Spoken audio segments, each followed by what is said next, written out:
আপনি video edit করেন, কিন্তু ভিডিওতে এখনও শুধু text, no icon, no visual punch, no movement.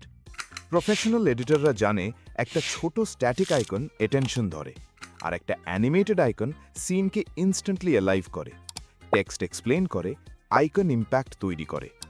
আজ দেখাবো কোথায় পাবেন best free and premium icon. Let's গো।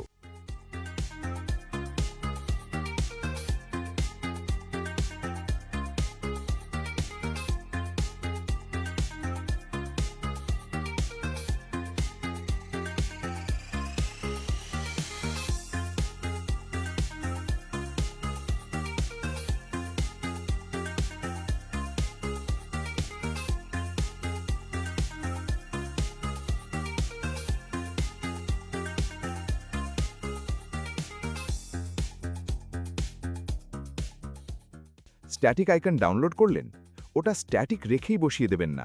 আপনি যদি ভিডিও এডিটর বা কন্টেন্ট ক্রিয়েটর হন, আজ থেকেই আইকন ব্যবহার শুরু করুন। আপনার নেক্সট ভিডিওতে শুধু টেক্সট না, ভিজুয়াল ইম্প্যাক্ট যোগ করুন। আর এই ধরনের প্র্যাকটিক্যাল এডিটিং টিপস পেতে ফলো করতে ভুলবেন না।